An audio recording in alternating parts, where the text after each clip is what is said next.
conditions in terms of how we saw a player, how they should be and how they should behave and having certain attributes, then they just couldn't make it. So, I won't go into this, but there's another bit where a heading which is behind the contrast in culture. So I talk about Steve McLaren when he goes to manage FC Twente, and he speaks about a team, one of his players coming up to him and speaking to him about the tactics and way he should approach the game. And McLaren spoke about English players not doing that. But I felt that the reason why English players wouldn't do that is because they have not been given the space to do that, not because they're not capable. And McLaren went out to Holland to coach after England, managing England. So he would have managed Rooney, Gerrard, Lampard, etc. So those guys know football. They would have been more than capable to speak about systems and things like that. But in England, it's more about command and control. And I think from a young age, if you create a space where they are free to contribute, then they will step forward and do that, you know. And I'll give you a funny story. I was playing non-league in England, and there were times when I would voice my opinion, and my friend Gavin Tomlin would say, look, what's the point in you speaking? Because, you know, they ask for your opinion, but they're not interested. Just don't do it, whatever.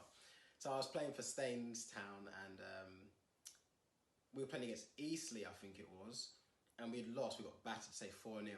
So I was fuming. Everyone's fuming. Manager's gone straight in the changing room.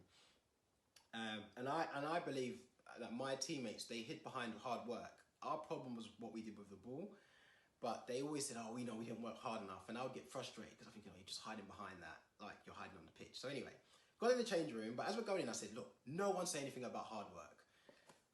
We get in there, first player's like, oh, we didn't work hard enough. So I'm like, ugh. So my manager at the time, I'm not going to say his name because I don't want to embarrass him, but he's like, yeah, you're embarrassing. So he's gone, you got anything to say for yourself? So I've gone, yeah, I have actually. And then at the corner of my eye, I saw Gavin, he was like, and I've gone, you know, we train with one floodlight.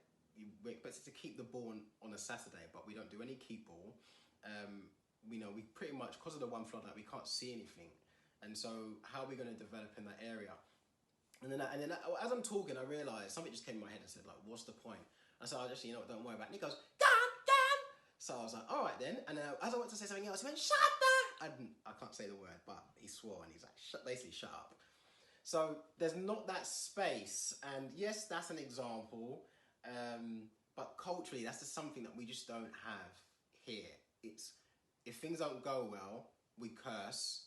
And if they do go well, it's kind of like, well done, as we're doing this, we're doing that. But it's a clear positioning of Gaffer team. In his late teens, Tottenham Hotspur's utility man Eric Dyer played in Portugal with Sporting and in England with Everton. Although an England international, Dyer calls himself a foreigner when it comes to playing football in the English top division.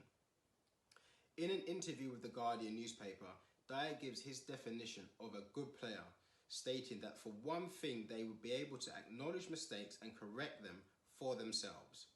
Values he learnt growing up in Portugal. Dyer describes the contrast between England and Portugal. In Portugal, the coach sits on the bench and doesn't say a word, while in England, coaches tend to shout at players when they make mistakes and talk them through the game, which takes away their independence and stops them from learning from the experience. This is not how all coaches in England behave, but I do agree with Dyer that it's common. When I went to Holland to watch Vitesse Arnhem versus Abuja under 16 in 2015, I remember being shocked at how comfortable the coaches were and the people on the sides were. It actually made me uncomfortable, which is weird. So people were giving the ball away. It wasn't happening often because technically they were just on another level.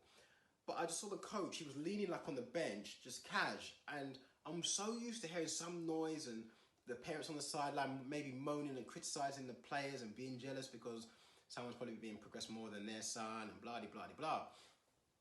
But I'm so used to that here that I felt uncomfortable with that contrast in Holland.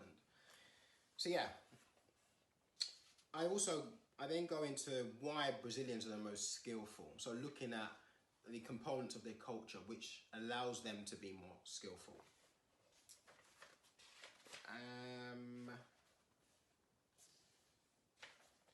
Yeah, I think that'll be it for culture. Actually, I don't think I'm going to go into any more. So yeah, that's it.